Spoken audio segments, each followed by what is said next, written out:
My dear friends, just by chance I came across something which is linked with this feast. It's this.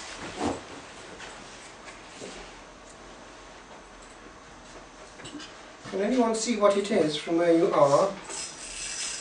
You little people, what is that?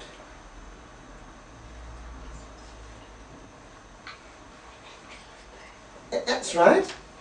It's a birth certificate. And you can see that it's getting a bit yellow.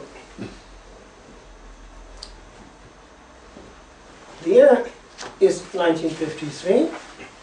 And there you have the full name of Daddy and Mammy, and the profession of my father, and where I was born, the Hospital of St David's in Cardiff. This probably will still be intact when the person attached to it is reduced to dust. It hit me in a particular way today because earlier I was at the graveside of a friend, and as the good priest put the bits of soil over the coffin, those words were said: dust unto dust, ashes unto ashes.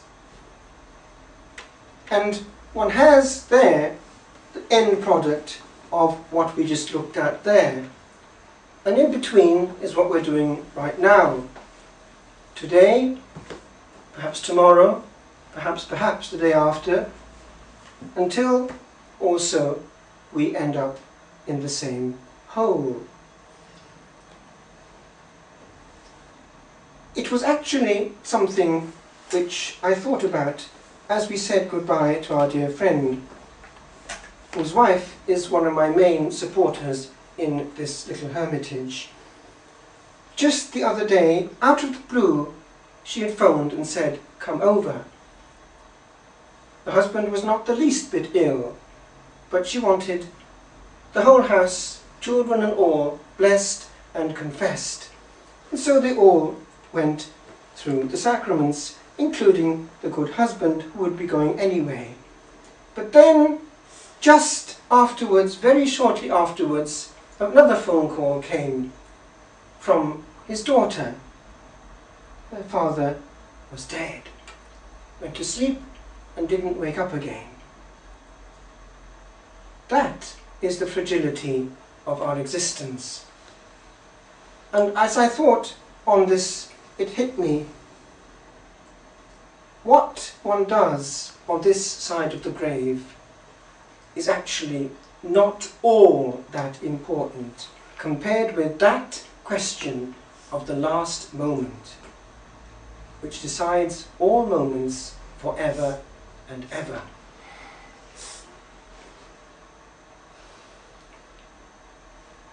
This Mass is being offered for the intention which came from somebody who perhaps would go through this world not noticed.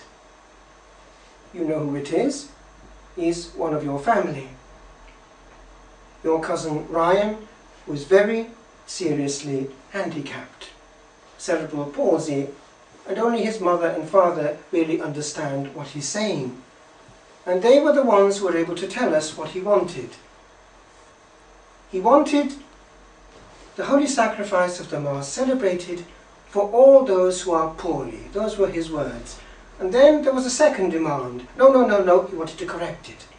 He wanted, and his mother understood, all those who are poorly except me.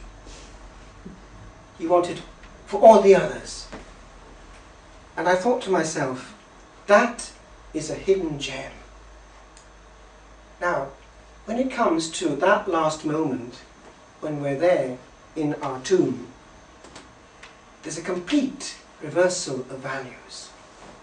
And perhaps those who are quite pushed aside in this world, like Ryan, will be way up, whereas those who have all the limelight in this world won't even get there.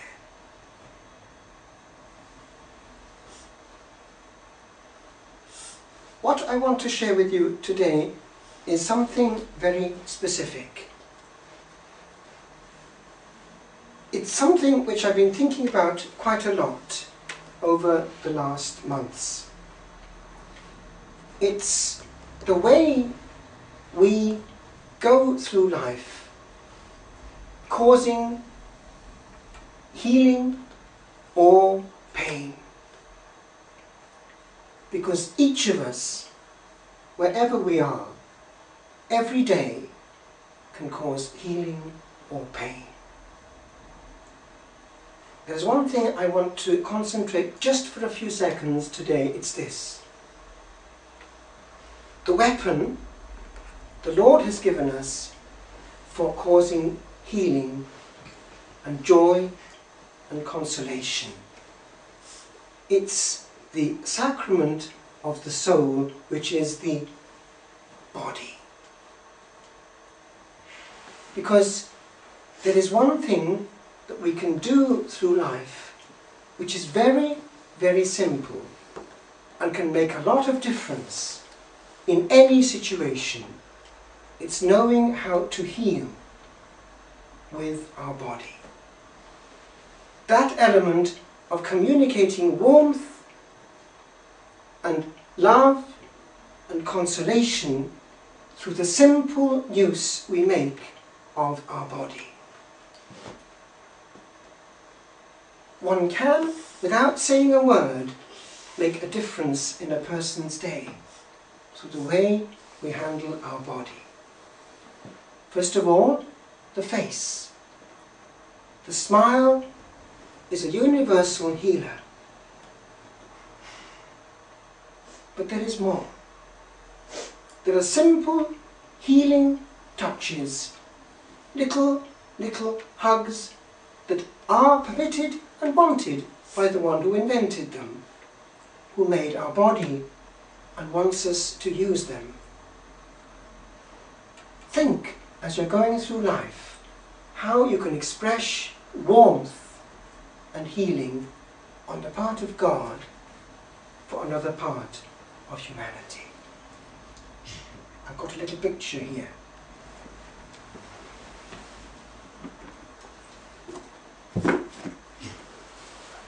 This goes back to the 1930s, as the hat testifies. Those bell hats, which were popular before the war.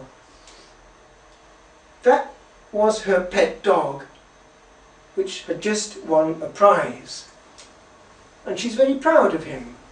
And she's hugging him, and he's very pleased. Do you see how even across the board the animals understand this language? Just as the horse does outside. He was, just as I was coming in, quite happy to be caressed. Because the Lord has put the capacity of exchanging something even between races of beings, higher animals and humans. Now, that is something which, without much fuss or bother, says a lot. Think, it doesn't take much to say sorry, to say thank you. It's very simple, but it can make a lot of difference.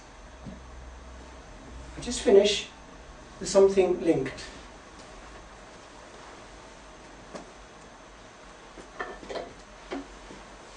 As I was at this funeral, I thought of other funerals, including that of my father, because thoughts come at every grave, don't they? Of past graves seen. As the good preacher was giving the farewell homily to my father, he quoted at the end of his sermon, which was of course in Welsh, this bit which was in English, which he'd seen in our house, which had been there for years, because it came from Ireland, and I took it back with me to Ireland, and it's now in the chapel. But I have it in the chapel, where the Blessed Sacrament is, and it talks to me still, because it is something which says it all. So I finish just by quoting it, and remember it. because it's kind of important. It's called the road of life. I expect to pass through this world but once. Any good, therefore, that I can do, or any kindness that I can show to any fellow creature, let me do it now. For I shall not pass this way.